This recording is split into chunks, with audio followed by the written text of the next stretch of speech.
Hey folks, welcome back to the Mr. Global channel. Matt Randolph here, energy expert. The illusion of renewables is the topic of this video.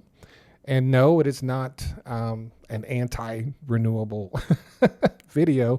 It's just me highlighting to you renewable energy's place in the global energy portfolio today and showing you how difficult, how unbelievably difficult it is for renewables to displace fossil fuels. Global energy supplies. Before I get started, please like and follow. I really appreciate all of my new followers and subscribers. Thank you all very much. And look, this was a topic I was going to cover in the coming days. I had it on my list, and a good friend of mine, Robert Rapier, published an article in Forbes today. He's a senior energy contributor with Forbes, and where he covered all of this. So since I have it here in front of me and I've read it and everything, I'm going to go ahead and cover it too. This data comes from the 2025 statistical review of world energy, and we're going to focus on renewable energy because as fast as renewable energy is growing, it's not enough to do much of anything as far as displacing fossil fuels. So basically in 2023, renewable energy made up 5.2% of all energy consumed in the entire world. And 2023 was a record year for new renewable energy installation. 2024 was an even bigger record, really smashed 2023. The problem is the percentage of renewable energy that now makes up the global energy portfolio only went from 5.2% to 5.5%. That is with record renewable production. And if it wasn't for China, who's building more renewable energy than we could even probably ever think about, we wouldn't even have gotten that. We would probably still be at 5.2%. Now, one of the reasons this is occurring is because global energy demand is growing faster than ever at the same time. We're trying to make this transition from fossil fuels to renewables. And, you know, if we're being honest, we're not making a transition. We're trying, but the numbers just don't reveal that it's actually occurring.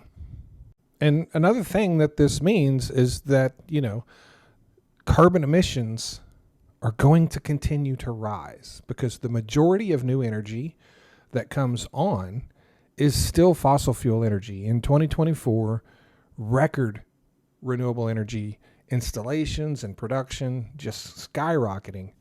It only made up 23% of the total increase in demand, right? So it's not even meeting a fourth of the growth in demand, much less displacing anything from current and previous or past demand, right? It's not even getting close to meeting growth in demand.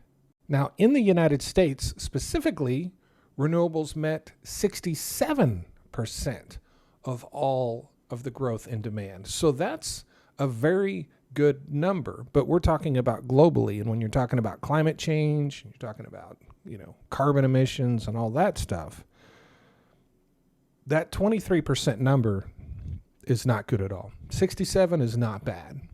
Now, one thing that is good news and something I've been talking about for over 5 years, I've been telling people this, and a lot of people didn't believe me, but for over 5 years, I've been telling people solar is going to completely destroy wind. It's going to pass wind, and it's going to be the biggest contributor of growth in renewable energy, and that is still holding true. We're seeing it more and more every year. Growth in solar energy in 2024 was up 27.5%, and over that 5-year period, the growth is like 25% per year. So those are massive numbers. And the reason solar is growing so much better than wind is because solar had so much room to advance technologically to improve their product and make it so much better.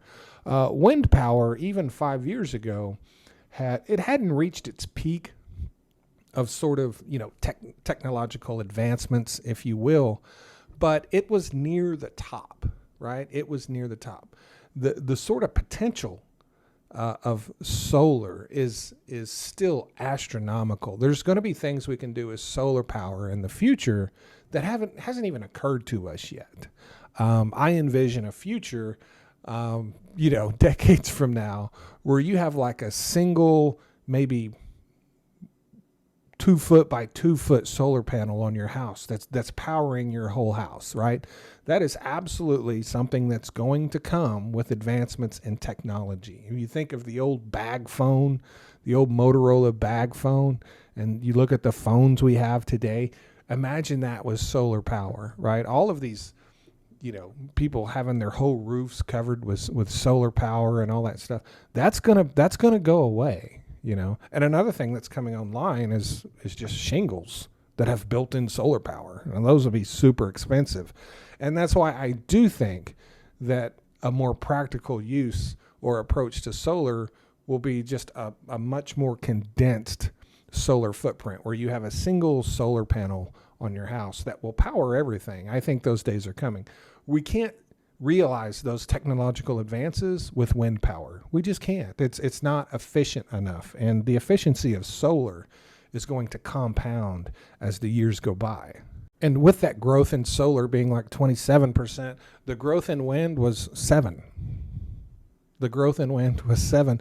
Now, we are still installing more total wind energy than solar, but solar is going to fly by it in a couple of years, and solar is going to dominate wind energy. It's been happening for wind had such a big head start on solar when all of this started years back.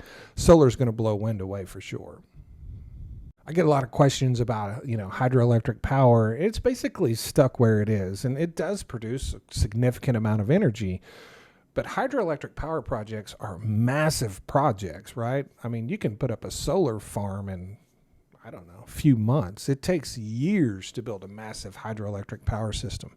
So it is stuck in neutral. Like, these are huge projects that would have to be done, but it still produces a significant amount of energy for a lot of the parts of the world.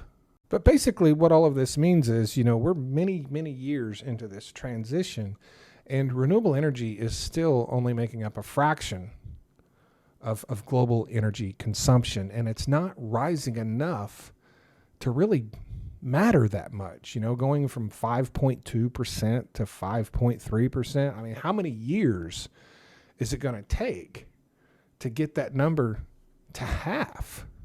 Well, the answer to that question depends on the future advances in the technology itself. The things I was talking about with solar power, that's where that answer lies. And we haven't realized those technological advances yet. One mistake that people always make, that we've always made as a country and as a civilization, is we always underestimate what technology is going to deliver to us. We do that a lot. And yeah, I totally understand that we all thought we would have flying cars by now, but that's not what I'm talking about. I'm talking about practical uses of technology. We always underestimate it, and it usually bites us in the rear end when we do. So people ask me all the time, what's it going to take for renewable energy to really grab a hold and have a big piece of the energy portfolio? And it's the answer is it's going to have to get better. It's going to have to get better.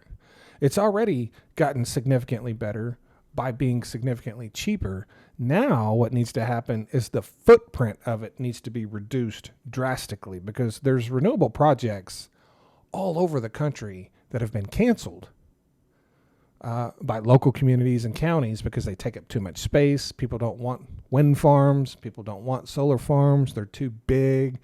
They stretch for take up a ton of acreage and land area. The biggest thing that can happen to renewables is to greatly reduce their footprint. And that technology is in its infancy, but it is happening, right? We're seeing it happen. So great piece today by Robert Rapier in Forbes magazine. If you want to read the whole article, just search Forbes magazine, Robert Rapier. That's Rapier. He's a good friend of mine, senior energy contributor. Let me know what you guys think in the comments section. I really appreciate all of your support. You guys have a great weekend.